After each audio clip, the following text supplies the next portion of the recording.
Salut les amigos! Bon, aujourd'hui, je voudrais vous parler du sliper de la voiture. Alors, le sliper, qu'est-ce que c'est? En fait, le sliper, c'est une petite pièce qui va se trouver, je vous montre sur le Madvan,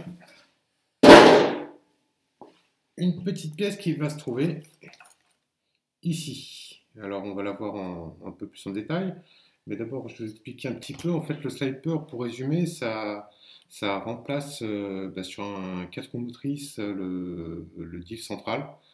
Et on le retrouve aussi sur la deux roues motrices parce que c'est une autre fonction, ça permet de protéger la transmission. En fait, ça permet de tempérer le transfert de puissance du moteur à la transmission.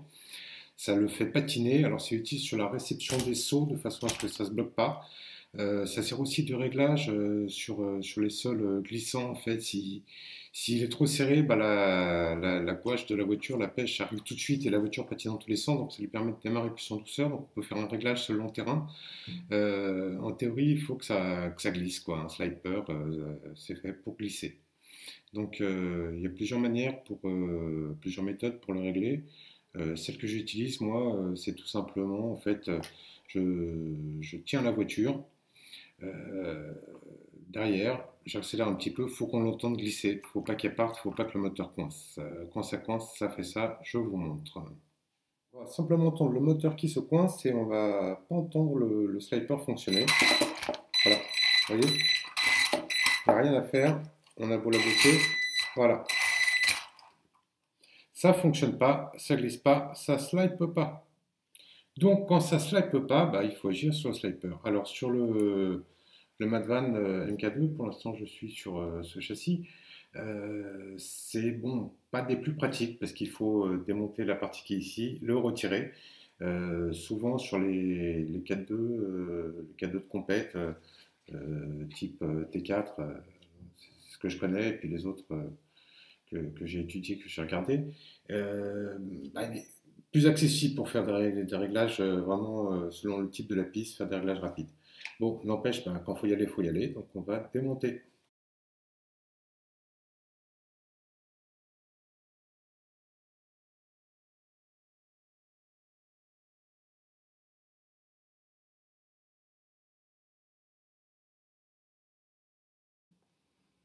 Donc voilà la bête.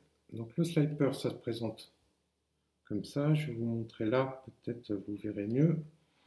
Voilà, donc c'est tout simplement, ça c'est le courant de transmission. On a deux rondelles en métallique avec deux patins qui sont faits en papier en général ou en une matière qui glisse un peu. Là c'est une espèce de papier rugueux, c'est un peu semblable à du papier à poncer un petit peu. Et en fait ici on a le ressort, là. Donc, en serrant le boulon, on va comprimer un peu plus les deux lamelles, ce qui fait que ça va moins glisser. Et plus on va desserrer, plus ça va permettre de glisser en fait sur son axe. Vous voyez là, il glisse pas quoi. Donc chez Piocho, ils ont été sympas, ils ont passé une clé qui va bien en fait.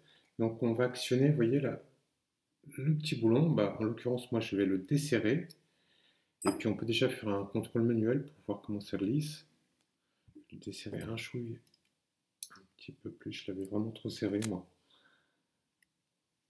En fait, moi, ce que je fais, je passe une petite épingle. C'est une épingle de tapissier. Je m'en sers énormément de ce petit truc. C'est tout con, mais je m'en sers tout le temps.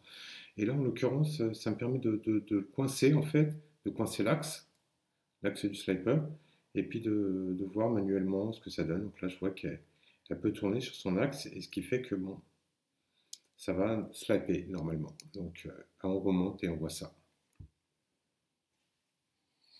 Donc voilà, c'est fait. Je ne sais pas si on va bien entendre. Je vais vous montrer quand même.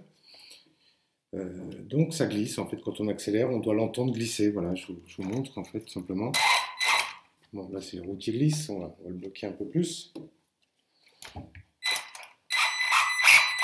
Voilà, ça glisse, c'est le sliper qui fonctionne. Voilà.